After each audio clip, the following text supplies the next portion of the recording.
খুবই গুরুত্বপূর্ণ একটা আলোচনা গতকাল রাত থেকে, মানে ঈদের মধ্যেও আসলে বাংলাদেশ ক্রিকেট বোর্ড বা ক্রিকেট বোর্ডে যারা বিভিন্ন সময় কাজ করেছেন, সম্প্রতি কাজ করেছেন, তাদের চুলকানি শেষ হয় না। সাকিব তামিমকে আলোচনায় এনে হলেও দুজন ক্রিকেটার যারা বাংলাদেশের এই মুহূর্তে ক্রিকেটীয় বাস্তবতায় অনেকটা মিউট সিচুয়েশনে রয়েছেন, তাদেরকে আলোচনায় এনে হলেও নিজেদের যে দায় মুক্তি সেটা ইনশোর করার চেষ্টা। দেখুন, নাসুম আহমেদের চর কাণ্ড, থাপ্পড় কাণ্ড নিয়ে আমরা সবাই জানি যে ঘটনাটা ঘটেছে। সেই ঘটনা ঘটেছিল এখন থেকে প্রায় বছর দুয়েক আগে, এবং সেই পার্টিকুলার ঘটনাকে কেন্দ্র করে যে তদন্ত রিপোর্ট দেওয়া হয়েছিল সেটাও এখন থেকে প্রায় 6 মাস 7 মাস আগে, 1 বছর আগে। সেই রিপোর্ট গতকাল পার্টিকুলার কয়েকটা গণমাধ্যমে ফাঁস করা হয়েছে।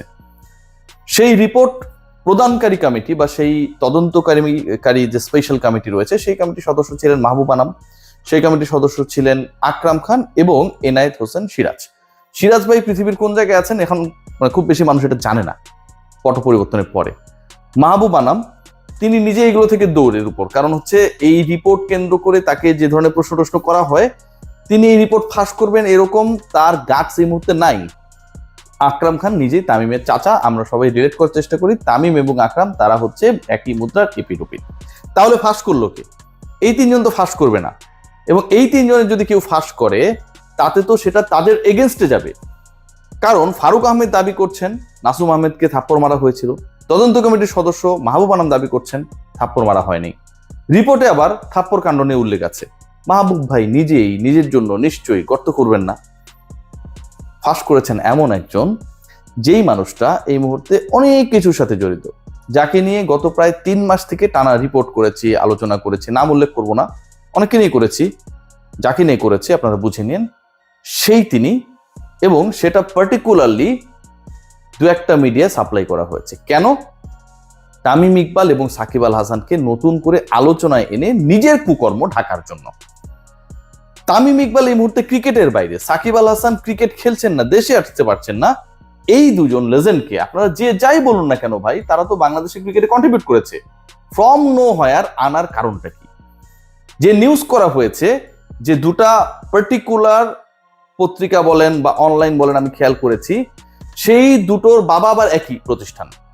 মানে আমি এবং আমার ভাইয়ের বাবা যেমন, অর্থাৎ জন্মদাতা তো একজনই, সেই 2 পার্টিকুলার মিডিয়ার জন্মদাতাও একই গ্রুপ। সেই গ্রুপকে নিয়ে আমার কোনো প্রশ্ন নেই, কিন্তু 2 সন্তানের আচরণ 2 রকম। কি বলা হয়েছে?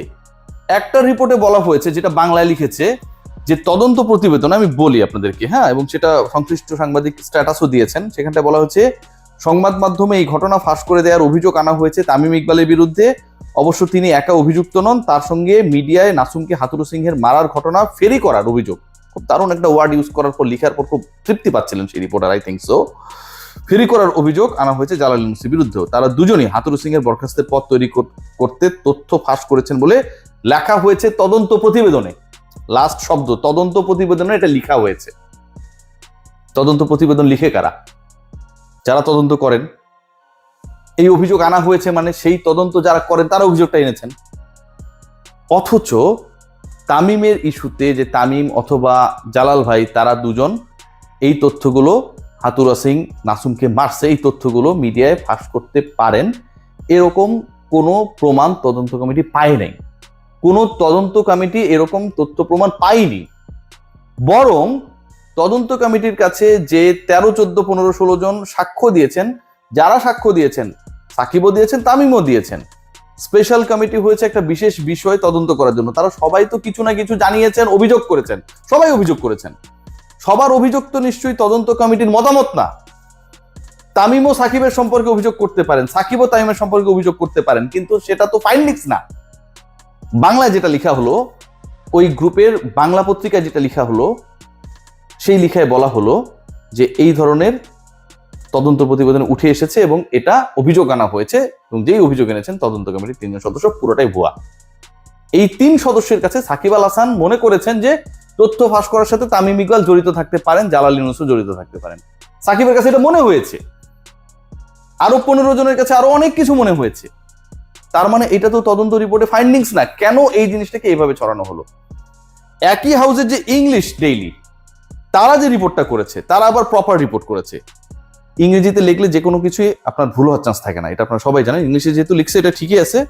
সেখানটায় আমরা দেখছি যে Shakib accuses Tamim and Jalal Yunus trying to out সাউথুরা সিনহা। সাকিব আল হাসান অ্যাকিউজেস করছে কাকে? তামিম